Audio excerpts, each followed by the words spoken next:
Hello dear students, अखिल English grammar में आपका स्वागत है। हमारी सफलता की ओर कदम।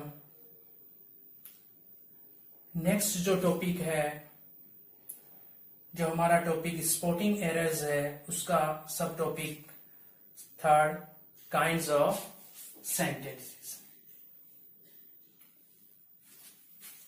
काइंड्स ऑफ सेंटेंसेस, इसकी स्टडी आज हम करेंगे। कि ये काइंड्स ऑफ सेंटेंसेस हमें स्पोर्टिंग एरर्स को स्पोर्ट करने में, उनको फाइंड आउट करने में हमारी सहायता करेंगे। सेंटेंस के काइंड्स कितने होते हैं, प्रकार कितने होते हैं, जब हमें पता चलता है उसके बाद में हम अलग अलग सेंटेंस की जो एरर्स हैं, मिस्टेक्स हैं, उनको इंप्रूव कर पाएंगे। इसलिए आज हम इसका अध्ययन करेंगे। इससे पहले आपकी सफलता की ओर आपके कदम बढ़ते रहें, आशा करता हूं। इसलिए आप इस चैनल को सब्सक्राइब कर लें आज तक नहीं किया तो, और लाइक करें, फ्रेंड्स रिलेटिव्स को इसको शेयर करें। थैंक्स। काइंड्स ऑफ सेंटेंसेस जो हमारा सब टॉपिक है, इसमें वाक्यों के प्रकार, सेंटेंसेस के काइंड्स हैं, प्रकार हैं, वो बताए जाएंगे। There are 5 kinds of sentences. First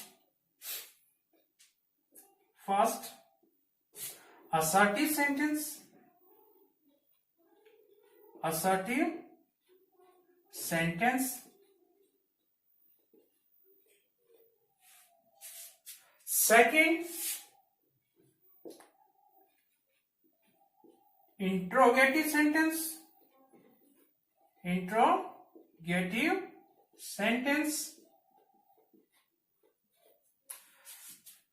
third,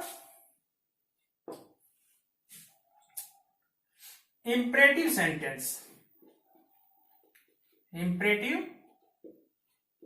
sentence, fourth, optative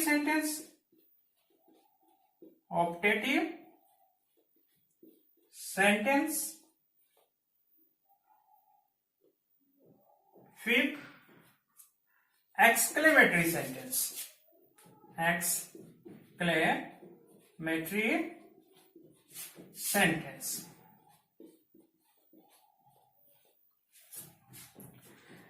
These are kinds of sentences. ये सभी सेंटेंसेस के प्रकार हैं।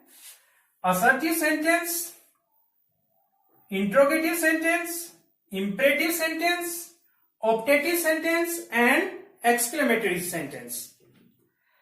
इन सब के बारे में हम जब डिटेल में स्टडी कर लेंगे, तभी हमें इनके बारे में जो एरर्स हैं, इनसे संबंधित मिस्टेक्स हैं, वो हम फाइंड आउट कर पाएंगे।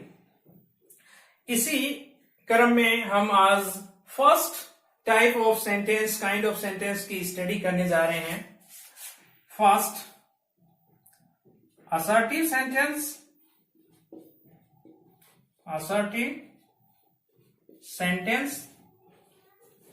ये जो असर्टिव सेंटेंस है, इसको डिक्लेरेटिव सेंटेंस, स्टेटमेंट्स ये भी कहा जाता है, और इसको हिंदी में हम कह सकते हैं कथनात्मक वाक्य। अर्थात ये केवल स्टेटमेंट्स होते हैं, कथन होते हैं। हिंदी में इनको हम कह सकते हैं कथनात्मक वाक्य।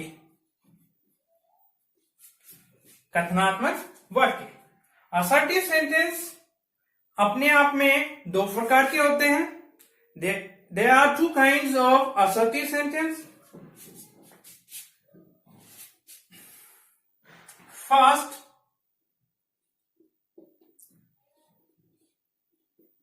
affirmative sentence.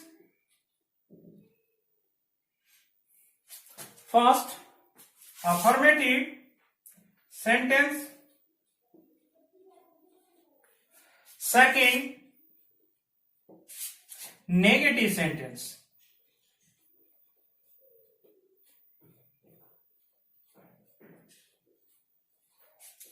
These are two kinds of assertive sentence, affirmative sentence and negative sentence. affirmative sentence का मीनिंग होता है सकारात्मक वाक्य, सकारात्मक वाक्य। नेगेटिव सेंटेंस का मीनिंग होता है नकारात्मक वाक्य।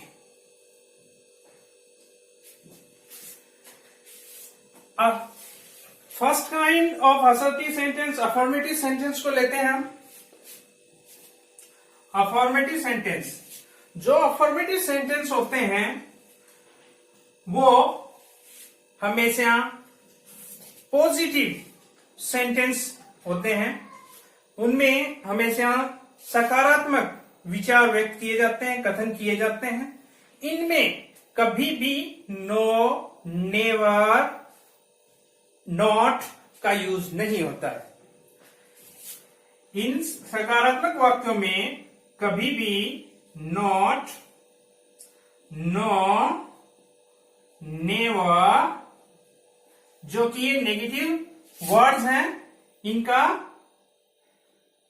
उपयोग नहीं होता है।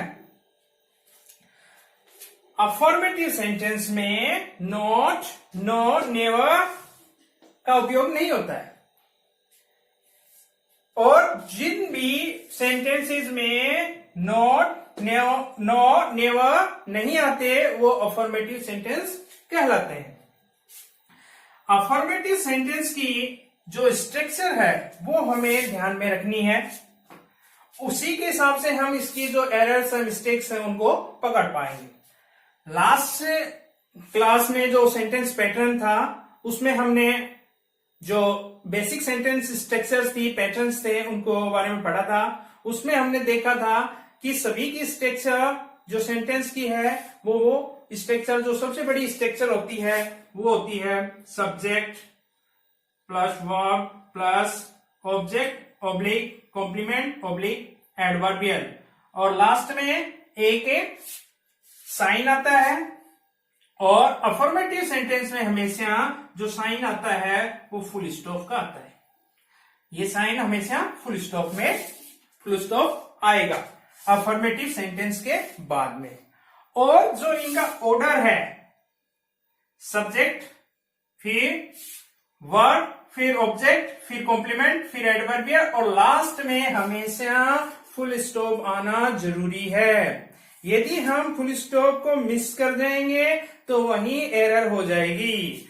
और इसका जो ऑर्डर है वो भी सेम रहना चाहिए। सबसे पहले सब्जेक्ट आना चाहिए और सब्जेक्ट के तुरंत बाद में ही मेन वर्ब आनी चाहिए, मेन वर्ब आनी चाहिए। और उसके बाद में ऑब्जेक्ट, कॉम्प्लीमेंट, एडवर्बियल ये आ सकते हैं। इनका ऑर्डर भी आ भी सकते हैं, नहीं भी आए, और इनके ऑर्डर में भी संशोधन हो सकता है। इसीलिए इनको ऑब्लिक में व्यक्त किया गया है। ऑब्जेक्ट, कॉम्प्लीमेंट और एडवर्बियल, ये सभी तीनों हैं, ऑप्शनल है। लेकिन इनके जो लास्ट में जो मार्क आएगा वो फुल स्टॉप का आएगा। फुल स्टॉप का मार्क आना जरूरी है। फुल स्टॉप का मार्क आना जरूरी है। ये अफर्मेटिव सेंटेंस में नेसेसरी है। और इनका जो ऑर्डर है वो भी नेसेसरी है।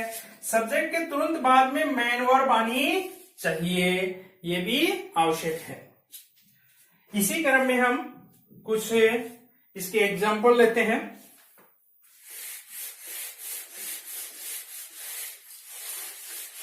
जो असर्टिव सेंटेंस को समझने में हमें सहायक होंगे।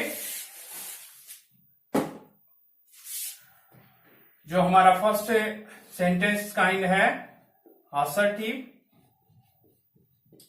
असर्टिव सेंटेंस, कथनात्मक वाक्य। इसका जो हम पहला काइंड ले रहे हैं, ये भी असर्टिव सेंटेंस। हमें अभी बताया कि दो काइंड होते हैं इसके, एक अफर्मेटिव एक नेगेटिव, और उसमें हम पहला जो ले रहे हैं अफर्मेटिव सेंटेंस।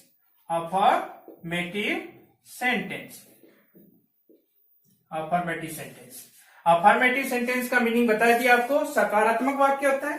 इसके जो स्ट्रक्चर होगी, पैटर्न होगा, वो हमें याद रखना है, ध्यान रखना है। सबसे पहले इसमें सब्जेक्ट आएगा, फिर मेन वर्ब आएगी, फिर ऑब्जेक्ट, कॉम्प्लीमेंट, एडवर्बियल में से कोई भी आ सकता है, नहीं भी आए, लेकिन इन सब्जेक्ट प्लस वर्ब जरूरी है, और लास्ट में फुल स्टॉप आना आवश्यक है, अति आवश्यक है।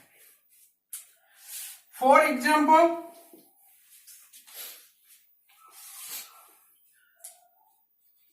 नव्या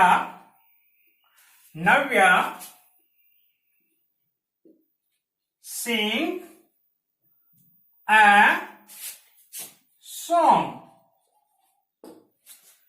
इस स्ट्रक्चर को देखें, इस सेंटेंस को देखें। यह सेंटेंस अफर्मेटिव सेंटेंस है। अफर्मेटिव सेंटेंस क्यों है? क्योंकि हमारे को पता है अफर्मेटिव सेंटेंस की स्ट्रक्चर में सबसे पहले सब्जेक्ट आता है।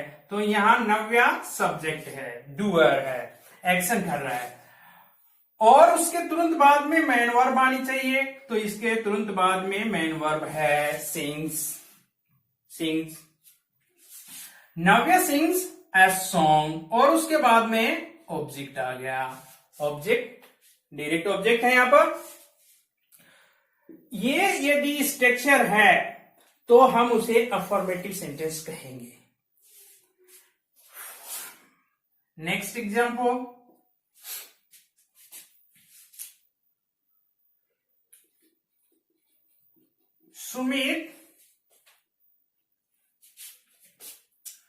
Sumit goes to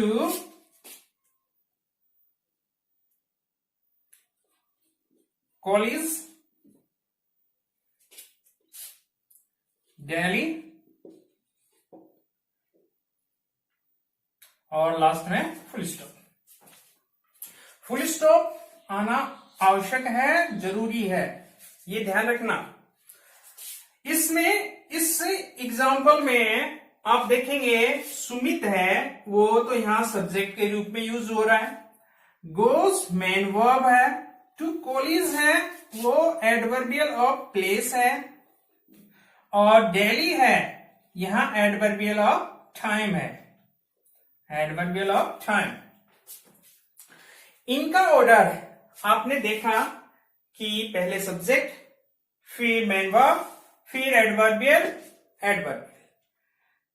इस ऑर्डर का सेंटेंस है तो वो अफर्मेटिव सेंटेंस होगा। यदि ये ऑर्डर मिस हो जाता है तो वो अफर्मेटिव सेंटेंस नहीं होगा। और जो एक एग्जांपल और लेते हैं,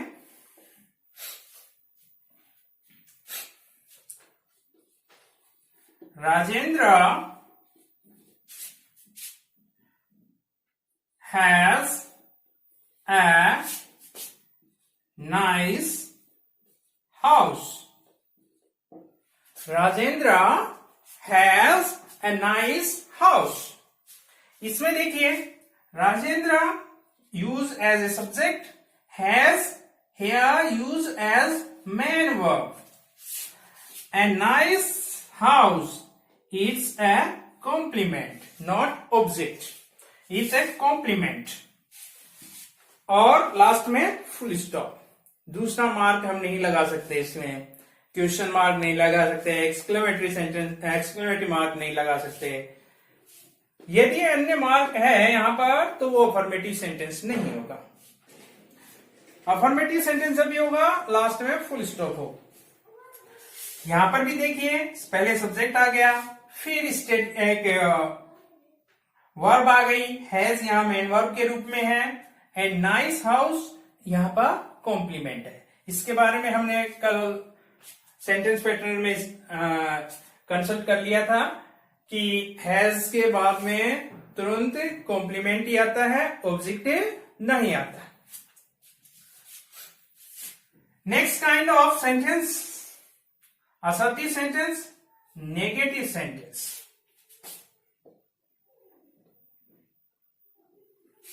नेगेटिव सेंटेंस,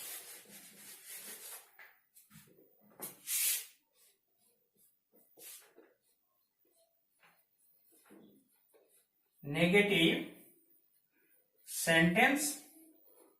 नेगेटिव सेंटेंस का मीनिंग बता दिया आपको, नकारात्मक वाक्य, नकारात्मक सेंटेंस। ये जो नेगेटिव सेंटेंस होते हैं इनमें नकारात्मक अर्थ देने वाले शब्दों का प्रयोग होता है, वर्ड्स का यूज होता है। वो वर्ड्स हैं नॉट, नो, नेवर। ये सभी नकारात्मक जो वर्ड्स हैं इनका यूज नेगेटिव सेंटेंस में होता है। नेगेटिव सेंटेंस में होता है। जब इन नेगेटिव वर्ड्स जिस भी सेंटेंस में आएंगे वो अपने आप में नेगेटिव सेंटेंस बन जाएगा। अब हमें इसकी स्ट्रक्चर के बारे में, जो पैटर्न है नेगेटिव सेंटेंस का, उसके बारे में भी जानना जरूरी है क्योंकि वो मुख्य है। नेगेटिव सेंटेंस में हमेशा सबसे पहले सब्जेक्ट आता है, फिर उसके तुरंत बाद में हेल्पिंग वर्ब आएगी, और उसके बाद में मेन वर्ब आएगी, और उसके बाद में ऑब्जेक्ट, कॉम्प्लीमेंट, एडवर्बियल ऑप्शनल रहेंगे, और लास्ट में फुल स्टॉप जरूर आएगा। ये इसकी सेंटेंस स्ट्रक्चर रहेगी। Sorry, one mistakes I have done, really sorry. Subject plus helping verb और उसके तुरंत बाद में नोट आएगा, और उसके बाद में वर्ब आएगी, मेन वर्ब आएगी, फिर ऑब्जेक्ट, कॉम्प्लीमेंट, एडवर्बियल आएंगे, और लास्ट में फुल स्टॉप जरूर आएगा। ये इसकी नेगेटिव सेंटेंस की स्ट्रक्चर रहेगी। अब इसके बारे में, नेगेटिव सेंटेंस के बारे में डिटेल में देखते हैं, क्या मिस्टेक्स होती हैं, क्या एरर्स आ सकती हैं, जिनको हमें पहचानना है।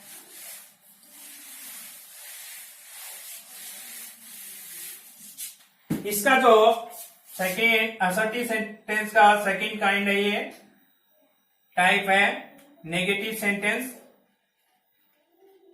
नेगेटिव सेंटेंस, नकारात्मक वाक्य। इसकी स्ट्रक्चर हमने देखी कि सबसे पहले सब्जेक्ट आएगा, और सब्जेक्ट के तुरंत बाद में हेल्पिंग वर्ब आना जरूरी है। यदि सब्जेक्ट के तुरंत बाद में हेल्पिंग वर्ब नहीं है, और हेल्पिंग वर्ब के बाद में नॉट नहीं है, नो नहीं है, नेवर नहीं है, तो वो नेगेटिव सेंटेंस नहीं होगा। इसलिए, और उसके तुरंत बाद में मेन वर्ब आना जरूरी है, और फिर बचे हुए ऑब्जेक्ट, कॉम्प्लीमेंट, एडवर्बियल जो भी उपलब्ध हो वो आ जाएगा, और लास्ट में फुल स्टॉप आना अति आवश्यक है। ये स्ट्रक्चर इसकी रहेगी, इसको आपको याद रखना है। और इसका ऑर्डर भी यही रहेगा, पहले सब्जेक्ट, उसके बाद में हेल्पिंग वर्ब, फिर नॉट, फिर मेन वर्ब, फिर ऑब्जेक्ट, कॉम्प्लीमेंट, एडवर्बियल, और लास्ट में फुल स्टॉप आएगा नेगेटिव सेंटेंस में। इससे फुल स्टॉप से आप समझ गए हैं कि असर्टिव सेंटेंस होगा तो वहां चाहे वो नेगेटिव हो चाहे अफर्मेटिव, उसमें फुल स्टॉप आना जरूरी है। फॉर एग्जाम्पल,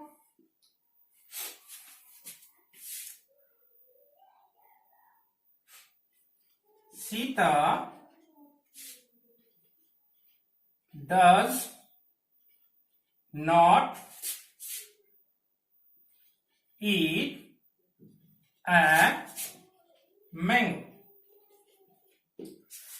इस सेंटेंस में देखिए लास्ट में फुल स्टॉप है।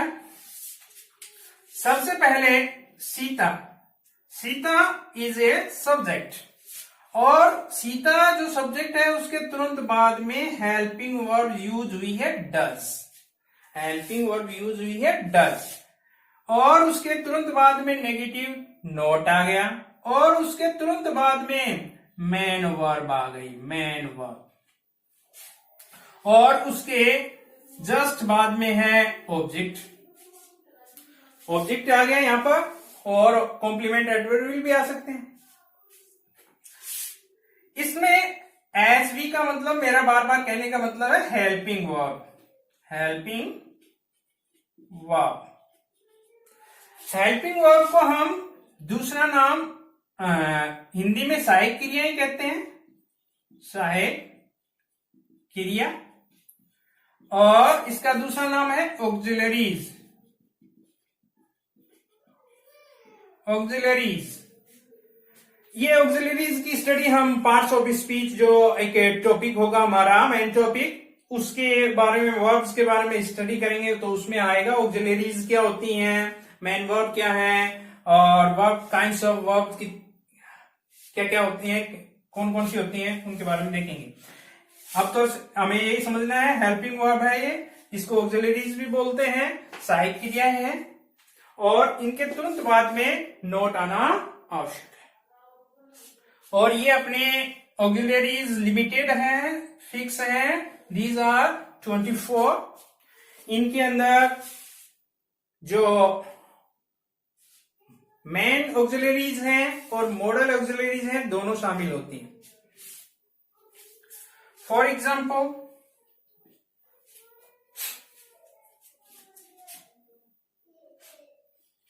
Mohan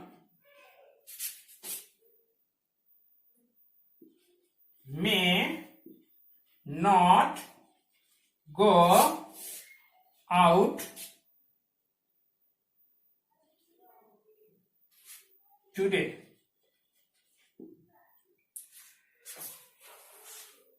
full stop.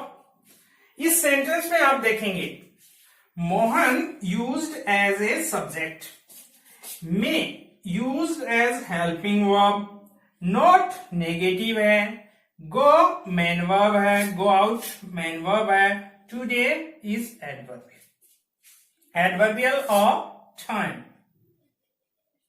का यूज हुआ। और जो मे है आप जानते हो ये एक मॉडल है, लेकिन मैंने पहले बता दिया ये मॉडल जो हैं वो ऑक्सिलरीज का ही एक भाग है, सहायक क्रियाएं ही होती हैं। तो यहां में मॉडल होते हुए भी क्या है, हेल्पिंग वर्ब है, और उसके तुरंत बाद में नेगेटिव के लिए नोट आ गया। तो ये दोनों सेंटेंस हैं, इस प्रकार के सेंटेंस नेगेटिव होंगे। अब ये देखिए यहां मिस्टेक्स क्या हो जाती हैं, क्या एरर्स हो जाती हैं, जिनको हमें पकड़ना है। For example, he not take his exam. इस सेंटेंस में देखिए हमने देखा कि ये नेगेटिव लग रहा है क्योंकि इसमें नोट आ गया है, नेगेटिव सेंटेंस, लेकिन इसमें एक एरर है, वो हमें पकड़ना है। अब देखेंगे कि वर्ब भी आ गई, नोट भी आ गया, हिज एग्जाम आ गया, ऑब्जेक्ट, फिर भी इसमें एरर है। क्या एरर है वो हमें जब पता चलेगी, जब हमें ये पता है कि नेगेटिव सेंटेंस की स्ट्रक्चर क्या है, उसका पैटर्न क्या होता है, तो उस पर हमें ध्यान देना पड़ेगा कि नेगेटिव सेंटेंस में सबसे पहले सब्जेक्ट आता है, तो हमारा आ गया सब्जेक्ट ही, लेकिन उसके तुरंत बाद में हेल्पिंग वर्ब आती है, तो हमें हेल्पिंग वर्ब यहां दिखाई नहीं दे रही। इसका मतलब यहां एरर है, मिस्टेक है, तो हमें इसको मॉडिफाई करना पड़ेगा, करेक्ट करना पड़ेगा। और कैसे कर सकते हैं इसको फिर से लिखना पड़ेगा, यहां हेल्पिंग वर्ब लगानी पड़ेगी। He did not take his exam, ऐसे लिखना होगा इसको। डिड नॉट हेल्पिंग वर्ब लगानी होगी। यदि हेल्पिंग वर्ब नहीं होती, केवल अकेले नोट से हम मान लें कि नेगेटिव बन गया, ऐसा नहीं हो सकता। नेगेटिव सेंटेंस को कंप्लीट करने के लिए हेल्पिंग वर्ब होना आवश्यक है और उसके तुरंत बाद में नोट लगना आवश्यक है।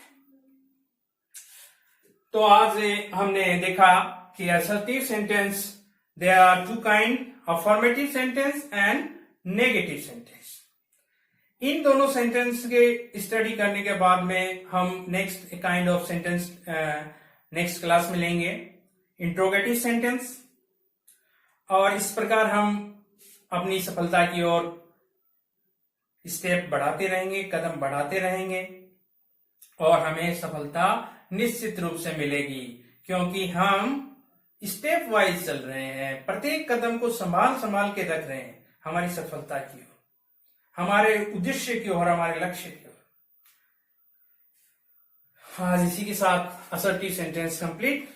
नेक्स्ट होगा हमारा इंट्रोगेटिव सेंटेंस, और imperative sentence, optative sentence, exclamatory sentence, उनकी नेक्स्ट क्लासेस में हम स्टडी करेंगे। थैंक्स।